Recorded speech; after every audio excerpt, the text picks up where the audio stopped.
Welcome all. ഇന്ന് നമ്മൾ discuss ചെയ്യാൻ പോകുന്നത് Hund's rule and spin orbit കപ്ലിങ്ങിനെ കുറിച്ചാണ്. അപ്പോൾ ഈ ചാപ്റ്ററിൽ നമ്മൾ വെക്ടർ ആറ്റം മോഡൽ ഡിസ്കസ് ചെയ്തു, പിന്നെ സ്പെക്ട്രൽ നൊട്ടേഷൻ നമ്മൾ ഡിസ്കസ് ചെയ്തു.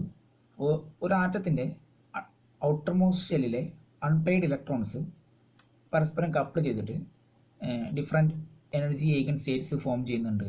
അതിനെ നമുക്ക് സ്പെക്ട്രൽ നൊട്ടേഷൻ വെച്ചിട്ട് റെപ്രസെൻ്റ് ചെയ്യാൻ പറ്റും എന്ന് വരെ നമ്മൾ പറഞ്ഞു നിർത്തി. അപ്പോൾ ഇനി എങ്ങനെയാണ് ആ ഒരു spectral notations different ground state മുതൽ എക്സിറ്റ് സ്റ്റേറ്റിലുള്ള ഓരോ എനർജി സ്റ്റേറ്റിനെയും റെപ്രസെൻ്റ് ചെയ്യുന്നത്, അതിൽ നിന്ന് എങ്ങനെയാണ് നമുക്ക് അതിൻ്റെ സ്പെക്ട്രം കിട്ടുന്നത് എന്നാണ് നമ്മൾ ഇന്ന് ഡീറ്റെയിൽ ആയിട്ട് ഡിസ്കസ് ചെയ്യാൻ പോകുന്നത്. അതിനുവേണ്ടി നമുക്ക് ഏറ്റവും ഹെൽപ്ഫുൾ ആയ റൂളാണ് ഹൺസ് റൂൾ എന്ന് പറയുന്നത്. അപ്പോൾ നമ്മൾ ഹൺസ് റൂൾ യൂസ് ചെയ്യുന്നത് എന്തിനാണെന്ന് വെച്ചാൽ നമ്മുടെ ആറ്റത്തിൻ്റെ ഗ്രൗണ്ട് സ്റ്റേറ്റ് എനർജി ലെവൽ കണ്ടുപിടിക്കാനാണ്. ഗ്രൗണ്ട് സ്റ്റേറ്റ് എന്ന് പറഞ്ഞാൽ മിനിമം എനർജി ലെവൽ ഏതാണ് കണ്ടുപിടിക്കാൻ. അപ്പോൾ നമുക്ക് ടേം സിമ്പിൾ വെച്ചിട്ടാണ് നമ്മൾ എനർജി ലെവൽസ് റെപ്രസെൻ്റ് ചെയ്യുന്നത്. അപ്പോൾ 2s+1 Lj എന്ന ഈ ടേം സിമ്പിളിൽ ഏതിനാണ് മിനിമം എനർജി ഉള്ളത് എന്നാണ് നമ്മൾ ഹൺസ് റൂൾ വെച്ച് കണ്ടുപിടിക്കാൻ പോകുന്നത്. അപ്പോൾ ഹൺസ് റൂളിൻ്റെ first postulates for given electronic configuration the term with maximum multiplicity has a lowest energy. അപ്പോൾ ടേംസിൽ മാക്സിമം മൾട്ടിപ്ലിസിറ്റി ഉള്ളതായിരിക്കും ലോവസ്റ്റ് എനർജി ടേംസ്. അപ്പോൾ സൂപ്പർസ്ക്രിപ്റ്റ് 2s+1 ആയ മാക്സിമം ഉള്ളതായിരിക്കും ലോ എനർജി സ്റ്റേറ്റ്സ്. അതായത് spin angular momentum should be maximum എന്നാണ് first postulate പറയുന്നത്.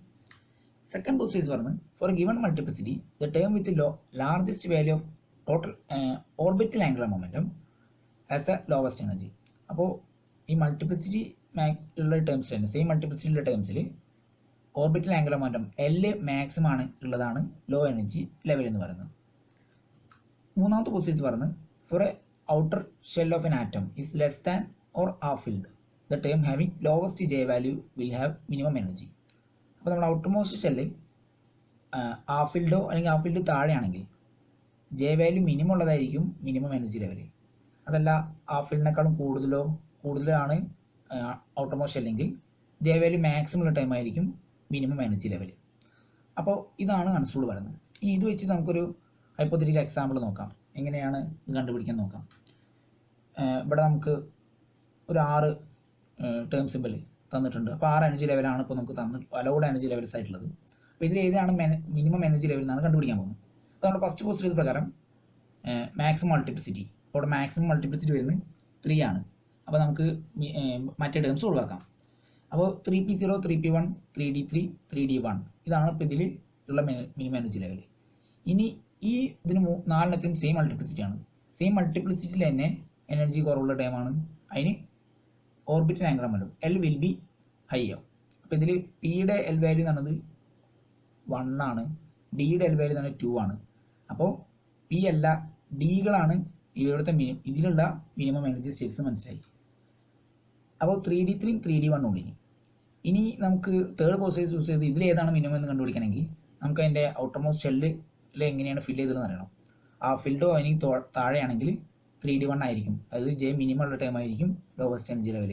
അതല്ല ആ ഫിൽഡിനേക്കാളും എബോ ആണെങ്കിൽ നമുക്ക് 3d3 ആയിരിക്കും minimum energy level ground state എന്ന് കണ്ടുപിടിക്കാം.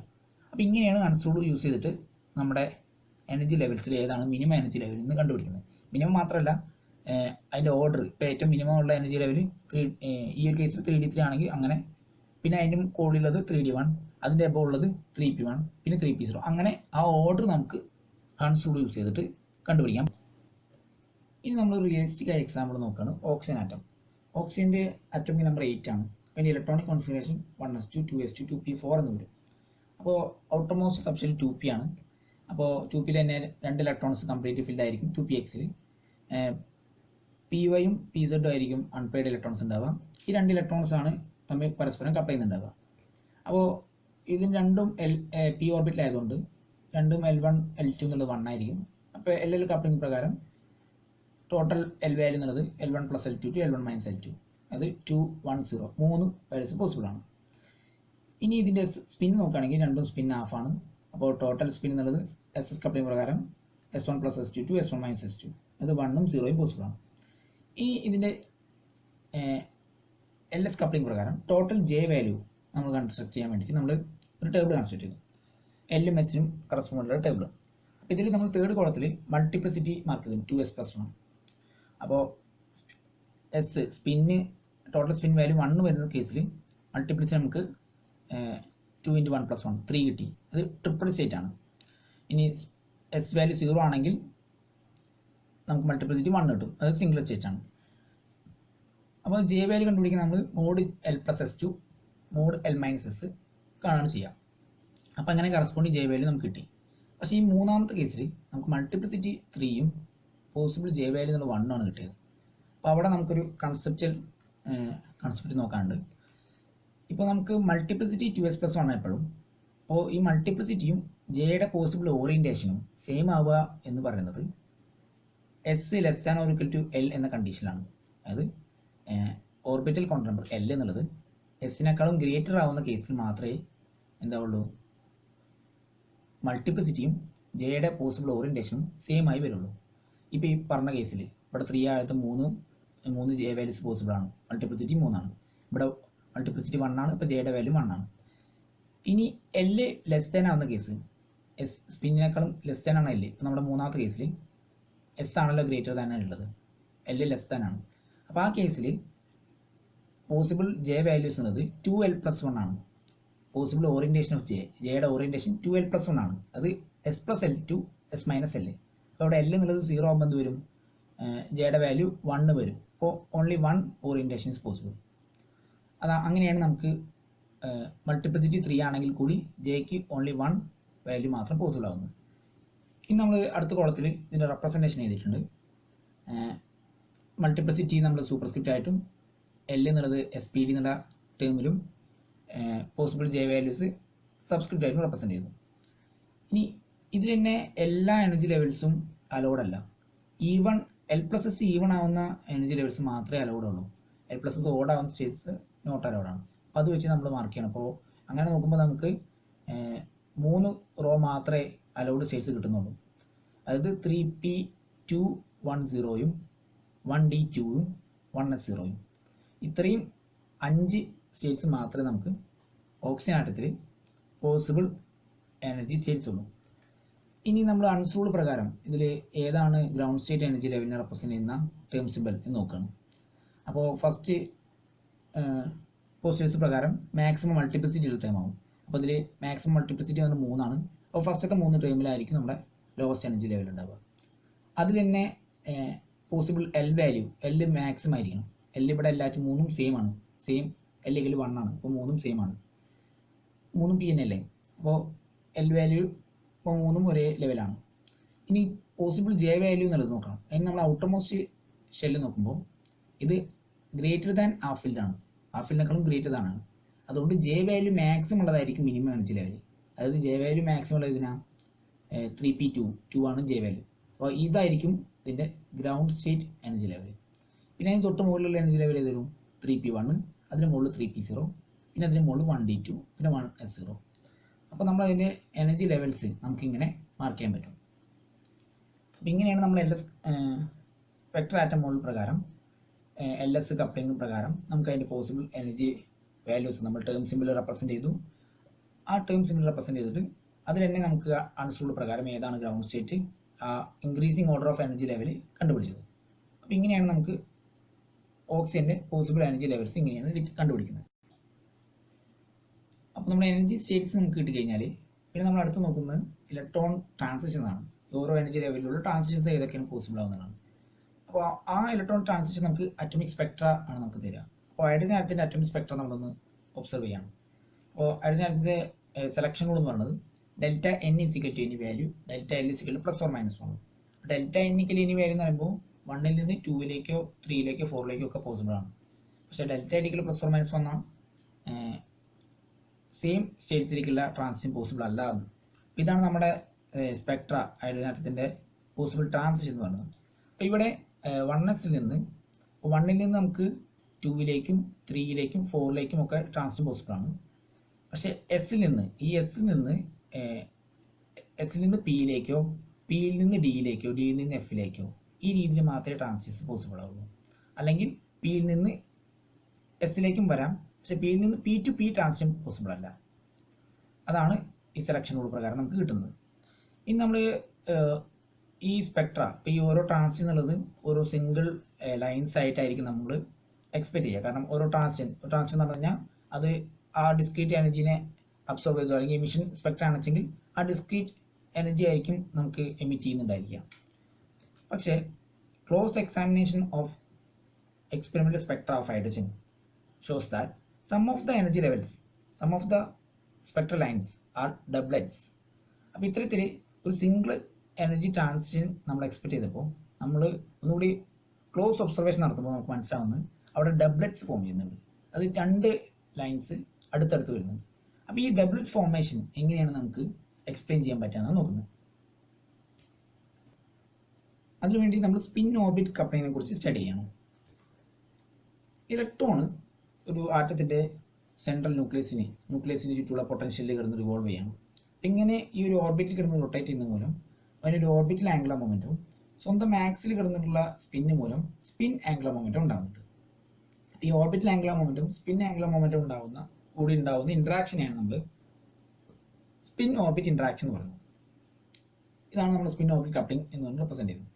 അപ്പോൾ ഈ ഒരു ഇന്ററാക്ഷൻ മൂലമാണ് ഈ ഇന്ററാക്ഷൻ വെച്ച് നമുക്ക് ഹൈഡ്രജൻ ആറ്റത്തിലെ ഡബ്ലറ്റ് സ്ട്രക്ചറിനെ കുറിച്ച് എക്സ്പ്ലെയിൻ ചെയ്യാൻ പറ്റും. അപ്പോൾ ഒരു കുളമ്പിക് പൊട്ടൻഷ്യൽ, ന്യൂക്ലിയസിന് പോസിറ്റീവ് ചാർജും ഇലക്ട്രോൺ നെഗറ്റീവ് ചാർജ് അല്ലേ. അപ്പോൾ ഈ ഒരു കുളമ്പിക് പൊട്ടൻഷ്യൽ മൂലം അവിടെ ഒരു ഇലക്ട്രിക് ഫീൽഡ് ജനറേറ്റ് ചെയ്യപ്പെടുന്നുണ്ട്. ആ ഇലക്ട്രിക് ഫീൽഡ് 1/4πε0 ZD/r² r ആണ്. സെഡ് എന്ന് പറഞ്ഞാൽ ന്യൂക്ലിയസിന്റെ ചാർജ് ആണ്. ഇവിടെ നമ്മൾ ഹൈഡ്രജൻ ആറ്റം അല്ല, ഒരു ജനറൽ ആറ്റാണ് കൺസിഡർ ചെയ്യുന്നത്. അപ്പോൾ ഈ ഒരു ഇലക്ട്രിക് ഫീൽഡ് കിടന്നിട്ടാണ് നമ്മുടെ ഇലക്ട്രോൺ റിവോൾവ് ചെയ്യുന്നത്. അപ്പോൾ ഇലക്ട്രോൺ റിവോൾവ് ചെയ്യുമ്പോൾ അവിടെ ഒരു മാഗ്നറ്റിക് ഫീൽഡ് ജനറേറ്റ് ചെയ്യപ്പെടും. ഇലക്ട്രിക് ഫീൽഡിന് കറസ്പോണ്ടിങ് മാഗ്നറ്റിക് ഫീൽഡ് ജനറേറ്റ് ചെയ്യപ്പെടും. അപ്പോൾ ആ മാഗ്നറ്റിക് ഫീൽഡിൽ നിന്ന് ഈ B = E × V/c² ആണ്. അപ്പോൾ ഈ ഒരു മാഗ്നറ്റിക് ഫീൽഡ് ജനറേറ്റ് ചെയ്യപ്പെടുന്ന കാരണം എന്താ? ഇങ്ങനെ ഒരു പൊട്ടൻഷ്യൽ നിൽക്കുന്നുണ്ടെങ്കിൽ ഈ orbital angular momentum of electron ആണ് ഈ ഒരു മാഗ്നറ്റിക് ഫീൽഡോടെ പ്രൊഡ്യൂസ് ചെയ്യുന്നത്. ഇനി നമ്മൾ ഇവിടെ ഈക്ക് ഇലക്ട്രിക് ഫീൽഡ് സബ്സ്റ്റിറ്റ്യൂഷൻ കൊടുക്കുകയാണെങ്കിൽ ഇവിടെ നമ്മൾ r cap എന്ന് പറഞ്ഞ യൂണിറ്റ് വെക്ടറിന് r vector divide by magnitude of r എന്ന് സബ്സ്റ്റിറ്റ്യൂഷൻ കൊടുത്തിട്ടുണ്ട്. അപ്പോൾ ZD/1/4πε0 r³ c² എന്ന് കിട്ടും. ഇനി നമ്മൾ മുകളിലും താഴെയും m കൊണ്ട് മൾട്ടിപ്ലൈ ആണ്. അത് നമുക്ക് orbital angular momentum L = mr × v എന്ന ടേം ഇവിടെ കൊണ്ടുവരാൻ വേണ്ടിയിട്ടാണ്. അപ്പോൾ നമുക്ക് L എന്ന് പറയുന്ന ഓർബിറ്റൽ ആംഗുലർ മൊമെന്റം കാരണം ജനറേറ്റ് ചെയ്യപ്പെടുന്ന magnetic field B = ZEL/4πε0 mc² r³ എന്ന് കിട്ടും. ഓർബിറ്റൽ ആംഗുലർ മൊമെന്റം ക്രിയേറ്റ് ചെയ്ത ഈ മാഗ്നറ്റിക് ഫീൽഡിന്റെ പ്രസൻസിൽ spin magnetic moment of electron experience a torque = mu × b. അപ്പോൾ ഈ ഒരു ടോർക്ക് കാരണം rotation of magnetic dipole moment creates additional energy in our system. ഈ എനർജി നമ്മുടെ സിസ്റ്റത്തിൽ പൊട്ടൻഷ്യൽ എനർജി ആയിട്ട് സ്റ്റോർ ചെയ്യപ്പെടും. അപ്പോൾ ഓർബിറ്റൽ ആംഗുലർ മൊമെന്റും സ്പിൻ മാഗ്നറ്റിക് മൊമെന്റും മൂലമുള്ള ഇന്ററാക്ഷൻ മൂലം ഉണ്ടാകുന്ന ഈ എനർജിയെ നമ്മൾ ഇന്ററാക്ഷൻ എനർജി ΔE = -μs.b എന്ന് റെപ്രസെന്റ് ചെയ്യണം. അപ്പോൾ μs എന്ന് പറഞ്ഞാൽ സ്പിൻ മാഗ്നറ്റിക് മൊമെന്റ് ആണ്. μs = -CS ES/2m. ഇവിടെ G ഫാക്ടർ 2 ആണ്. അപ്പോൾ മാഗ്നറ്റിക് ഫീൽഡ് B അത് രണ്ടും കൂടി നമ്മൾ സബ്സ്റ്റിറ്റ്യൂട്ട് ചെയ്യുന്ന സമയത്ത് ΔE = ZE² S⁻L / 4πε0 m² c² r³ എന്ന് കിട്ടും. ഇവിടെ തോമസ് പ്രിസിഷൻ ഫാക്ടറായ 1/2 കൂടി നമ്മൾ ഇൻക്ലൂഡ് ചെയ്യണം, കാരണം റിലേറ്റിവിസ്റ്റിക് എഫക്റ്റ് ഇൻക്ലൂഡ് ചെയ്യാൻ വേണ്ടിയിട്ട്. അപ്പോൾ അങ്ങനെ വരുമ്പോൾ ΔE = ZE² S⁻L / 8πε0 m² c² r³ എന്ന് കിട്ടും. ഇവിടെ നമുക്ക് S.L കണ്ടുപിടിക്കണം. S.L കണ്ടുപിടിക്കാൻ വേണ്ടി total angular moment J consider ചെയ്യാണ്. J = L+S. അപ്പോൾ അത് സ്ക്വയർ ചെയ്യുന്ന സമയത്ത് J² = L+S² കിട്ടും. അതിൽ നിന്ന് നമുക്ക് L.S = ½ × J² - L² - S² എന്ന് കിട്ടും. ഇവിടെ ജെയുടെയും എല്ലിന്റെയും എസിന്റെയും മാഗ്നിറ്റ്യൂഡ് എന്നുള്ളത് J √J × J+1 h×. അതുപോലെ എല്ലിനും എസിനും. അപ്പോൾ അവിടെ റൂട്ട് ഫാക്ടർ നമ്മൾ സ്റ്റാർ വെച്ച് റെപ്രസെന്റ് ചെയ്യുകയാണെങ്കിൽ മാത്തമാറ്റിക്കൽ സിംപ്ലിസിറ്റിക്ക് വേണ്ടിയിട്ട്, അപ്പോൾ J = J* h× എന്നും L = L* h× എന്നും S = S* h× എന്നും കിട്ടും. അപ്പോൾ ഇത് നമ്മൾ L.S സബ്സ്റ്റിറ്റ്യൂട്ട് ചെയ്യണം. അപ്പോൾ എല്ലാവരിലും h കോമൺ ആയിട്ട് കോമൺ ഫാക്ടറായി h പുറത്തെടുക്കും. അപ്പോൾ h²/2 ആയിട്ട് മാറിയിട്ടുണ്ടാവും. അപ്പോൾ നമുക്ക് അത് ഇന്ററാക്ഷൻ എനർജി സബ്സ്റ്റിറ്റ്യൂട്ട് ചെയ്യുമ്പോൾ ΔE = ZE² 8πε0 m² c² r³ h²/2 J*² - L*² - S*² എന്ന് കിട്ടും. ഇതാണ് നമ്മുടെ ഇന്ററാക്ഷൻ എനർജിയുടെ. അപ്പോൾ നമ്മൾ ഇന്ററാക്ഷൻ എനർജി കണ്ടുപിടിച്ചു. ഈ ഇന്ററാക്ഷൻ എനർജിയുടെ ആവറേജ് വാല്യൂ നമ്മൾ കൺസിഡർ ചെയ്യണം. ആവറേജ് വാല്യൂ എടുക്കുന്ന സമയത്ത് അതിന് നമ്മൾ ഇൻട്രാക്ഷൻ എനർജി ഗാമ അതിൻ്റെ ആവറേജ് എന്ന് പറയുമ്പോൾ ആവറേജ് ഓഫ് ഡെൽറ്റ ഇ.